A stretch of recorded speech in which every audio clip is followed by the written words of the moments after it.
10 ఏళ్ల నుంచి చాలాసార్లు మెడల్ వంచిర్రు. ప్రజలు వాళ్ళ మెడల్ వంచిర్రన్న.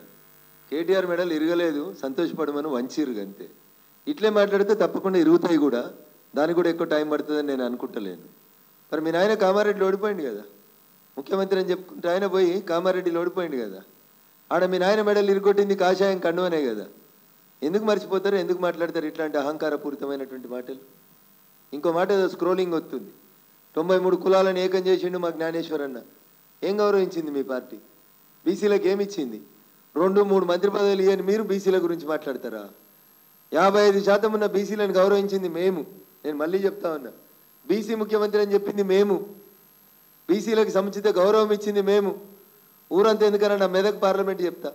3 ముదిరాజ్ సోదరులకు ఇచ్చిన నా పక్కనే ఉన్నాడు మా మెదక్కి వెళ్ళి పోటీ చేసిన ఎమ్మెల్యే అభ్యర్థి విజయ్ కుమార్ ముదిరాజ్. సంగారెడ్డికి వెళ్ళి పోటీ చేసిరు రాజు ముదిరాజ్. గజ్వేల్కి వెళ్ళి పోటీ చేసిరు ఈటల రాజేందర్ ముదిరాజ్. నర్సాపూర్కి వెళ్ళి పోటీ చేసిరు ఎర్రగొల్ల మురళీ యాదవ్. పటాన్ చెరువుకి వెళ్ళి పోటీ చేసిరు నందీశ్వర్ గౌడ్. 7 ఎమ్మెల్యేలు ఉంటే 5 ఇచ్చినాం కదనే మేము బీసీలకి. మీరేమి ఇచ్చిర్రా? గెలిచిన ఒక ముదిరాజ్ ఆయనకి మంత్రి పదవి వేయలేదు వాళ్ళు. ఈటల రాజేందర్ని తీసేసినాక మంత్రి పదవి ఇస్తా అని కేసీఆర్ కూడా ఒక ముదిరాజుకు మంత్రి పదవి ఇవ్వలే. వీళ్ళు వచ్చి ఇవ్వలేదో చెప్తే ఎట్లా చేయన్నా? బీఆర్ఎస్ సిఆర్ఎస్ ఒక్క సీటు కూడా రాదు కేటీఆర్ గారు. ఒక్కటి కూడా రాదు.